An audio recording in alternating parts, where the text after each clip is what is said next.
Let me ask you a question. Do you plan on taking any photos or videos outside in the next few months? If so, then this should be your new best friend.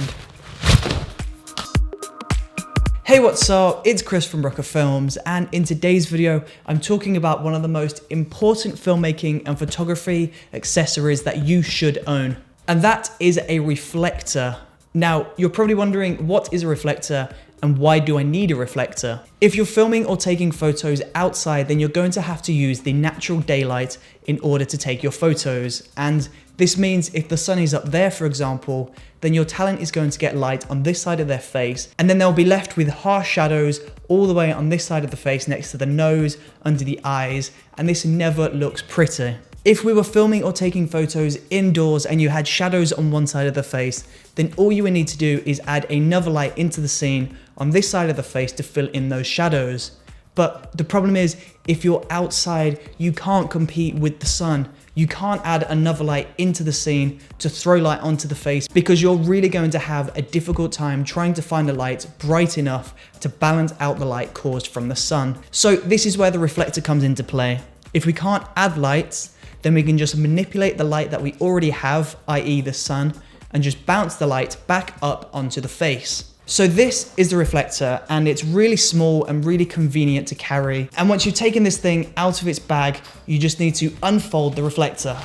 So this is a reflector, and it's just this big gold shiny material, but basically you just use this to reflect the sun back up onto your talent's face. So if the sun was coming up from this side and you had shadows on this side of the face, then you would have to hold the reflector on this side of the subject and bounce that light off the reflector onto the talent's face. What this basically means is you have two lights on set. You have the sun up here, and then you've got the reflected sun in this reflector bouncing up onto this side of the face. And this is going to give you really soft and really beautifully lit subjects. The really cool thing about all of these reflectors as well is they come with gold and silver typically, and all you have to do is just unzip the gold side of the reflector, unzip this, then you have this, so we'll get rid of this for now, turn this inside out, and there we go, we have silver.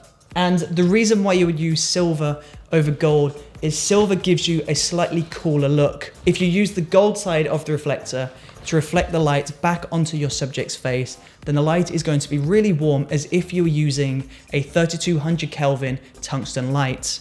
Whereas the silver is more of a daylight, cooler color, and using the cooler side of the reflector is going to give you a less artificial look than using the gold side. Now, as well as the silver and the gold side of the reflector, we also have a white reflector, and this is going to do the same thing as the silver and the gold, but it's not going to be as harsh. Using the white side of the reflector will very subtly add a little bit of light into your subject's face, but it won't blind them and it won't fill in too much of those shadows. And now lastly, we have black, and this is really cool for blocking out the light. So if you wanted to do some negative fill, for example, where you try and shadow out one side of the face, then using the black side of the reflector is really awesome, because it's going to give you that desired negative fill look. Now let's get rid of this jacket for now. So we'll get rid of that, and we're just going to grab the other bit of the reflector. And this is the flexible part of the reflector. This is the part that you fold down and you add your coat onto this. But you'll probably notice this is diffusion. And this is another really cool feature with the reflector, is this diffusion can act to soften out light. So if you don't want to bounce the light back onto your subjects, if you just want to soften up the light from the sun, then all you would have to do is hold this diffusion above your talent, blocking out that sun. And rather than having harsh light coming down onto your subject, you're going to get much softer and really beautiful light.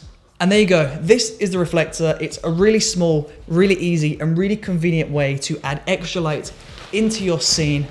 And these are really cool because they're really cost effective. They fold down really small, so they're very travel friendly, and they add a lot of light and a lot of extra punch to your photos and your videos. Now, these do come in all shapes and sizes. I have this really compact, really small reflector because typically it's just me on set and I don't really have many people helping me out. So I like to have something that I can handle whilst film at the same time. So I'll have the camera in one hand and the reflector in one hand, but you can get much bigger, much larger reflectors, and these are going to add more light to your scene because you're going to get a greater surface area. So if you're taking photos or you're taking videos outside and you've always wondered how to get rid of that harsh, ugly shadow look from your subject's face, then investing in a reflector is one of the best things that you could ever do. And there you go. If you found this video useful at all, then please do let me know in that comment section below. And don't forget to subscribe and click that video if you want to see more. Thank you for watching, and I will see you in the next video.